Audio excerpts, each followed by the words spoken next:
Hey everyone, Michael back. Thanks for taking the time to stop into the Archangel 15. Today's video is on suppressed medical science part 3. There's two previous videos I did quite some time ago, so if you're interested in this, please take the time and watch those videos as well. I cover a lot of ground. Every once in a while I write things down that I think of maybe of some value to certain people.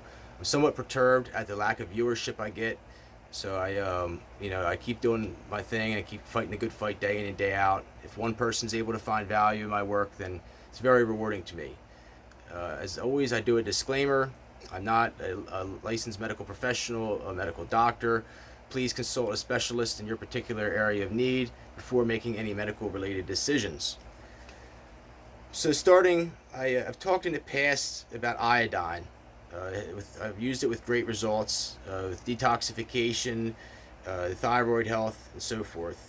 People have talked about nuclear fallout. Iodine is like one of the few things that can actually save you.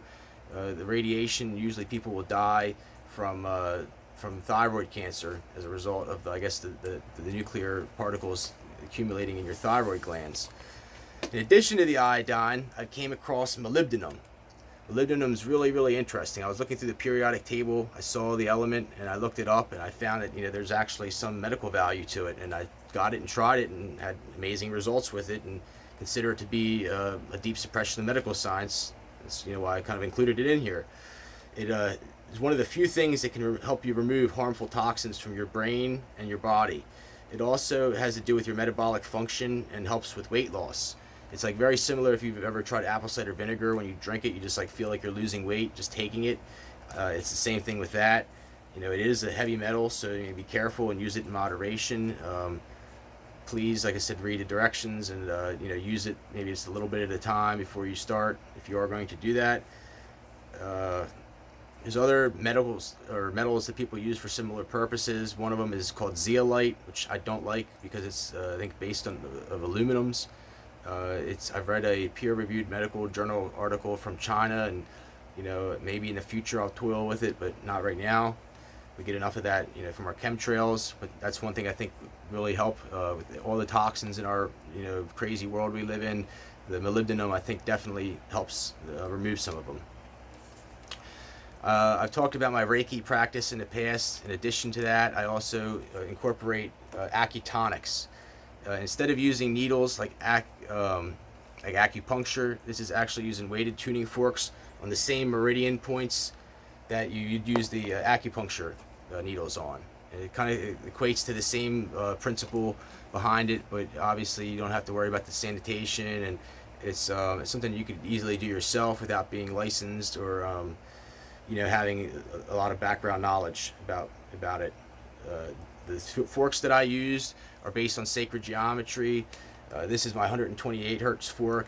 I have some other ones. They're based on Schumann resonance, they're basically harmonics of the 7.83 hertz electromagnetic pulse rate of the Earth. Kind of interesting. I'll get into that later in another presentation. Next, running. I don't believe running is good long term as people think it is. There's definitely other ways that we can get cardio without putting as much impact as the running does on our body. As humans start to live longer, we really need to understand that we need to take care of our orthopedic health. Maybe when you're 50s, 60s, even into 70, the running was good. It benefits your heart and everything else. But once you get to be about 80, your bones, your ligaments, your joints are just going to start crumbling apart. Your body can only handle so much. Maybe some people are tougher than others. Black people seem to be a little bit tougher. Maybe they're built for it. Other races as well. So I guess it's kind of an individual thing. I kind of equate it to an analogy with a car. If you drive a car 130 miles an hour, it's going to break down most likely every week on you, if not every day. If you ride a car 30 miles an hour, it'll probably last you forever. It's the same principle. Everything gets real hot and it gets worn out. I'm a huge proponent of walking, and I give a lot of credit and respect to Asian people. And ask yourself, do you ever see Asian people running? Not too much. Moving along, A2 or raw. I'm going to talk about raw milk, particularly A2 milk. There's a couple different kinds of cows that produce this A2 milk. It's pretty rare. It's starting to become like a hot trend here. If you've ever tried raw milk, you would know that it tastes amazing compared to the regular store-bought milk. As you may or may not know, the pasteurization and homogenization process denaturizes a lot of the good wholesome stuff, right out of it. Is what it's kind of a deeper conspiracy in and of itself. I'll get into later. But the A2 milk produces casein protein, which regular milk, to my knowledge, doesn't. There's like 3 or 4 types of protein: whey protein, casein protein, a few others. But the casein protein is really, really good for your brain function and just your skin, your bones, your muscle, everything. I personally have been trying it for a couple months now, and I notice a huge difference. It sort of ties into breastfeeding. I can't emphasize enough how important it is for newborn babies to have their mother's breast milk. It's kind of like God's engineering. There's certain stuff that cannot be substituted, like RNA and other things as well. One of my good friends, his father, has a milk truck business and has told me for many, many years that they put stuff in the milk to basically like increase multiple birth pregnancies, to make women's breasts bigger, their butts bigger. Also into this conspiracy, the place that I buy my milk from, the Amish farmers told me, right from the farm, they tell me that if the milk truck drivers see them selling the milk to somebody else, that they'll threaten to stop buying it from them altogether. So I mean, it makes you wonder right there. You can kind of put 2 and 2 together yourself.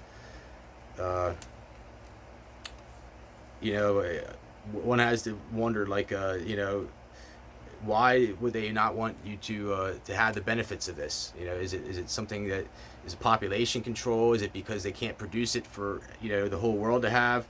I guess you can kind of answer for yourself. Tying this in also to probiotics, I really believe that it has good benefits as far as probiotics go. As far as digestive health, another big thing in my presentation here. Digestive health was one of the keys to health and wellness that the godfather of holistic medicine, Edgar Cayce, touted. Is like he may even have said that was the biggest thing in health and wellness. I use apple cider vinegar, oil of oregano, and also eating leafy greens and other raw uncooked vegetables. Very, very, very good for your digestive health. As far as leafy greens go, I put on this list spinach. Spinach is extremely high in B vitamins, other vitamins, copper, zinc, and particularly vitamin K. Vitamin K is very hard to substitute in any other foods. If you look it up, you'll see that there's only a few things that really have an abundance of vitamin K. What I like to do is actually chew some up and put it in between my gum and my jawbone, or like under my tongue, and let it like sublingually leach or come into your system, and within 2 minutes you'll feel a difference. Like my neurological function increases. It's probably has benefits for Alzheimer's and other things if they've actually done studies on it. I don't know. It's good for it's kind of a substitute for eating red meat. Red meat not as good for you as people think it is. Maybe if you're able to afford organic grass-fed beef, which is very expensive, but just regular store-bought stuff has a lot of bad stuff in it. So I've talked in the past about the power of positive thinking. My recent presentation on the placebo effect is very good. I highly recommend this if you're interested in what I'm talking about. One little tip that I recently just adapted is making a self-improvement list every day. I know that something so simple, you'd be amazed at how much it can benefit you. Like every day, just make a list of something that you can improve on. And I mean, it can be in any aspect of your life. It can be in your job, your health, your time management, your relationship, your kids, your home, your garden, finances, anything. I mean, you get the point. Everybody knows what they need to improve on themselves. Everybody has things that they like I said, they have weaknesses, and if you write it down and just try your best to improve. If you're still with me, thank you for your time. We truly live in a crazy, mad world right now. Please stand for your rights and say no to vaccines. Thank you for watching.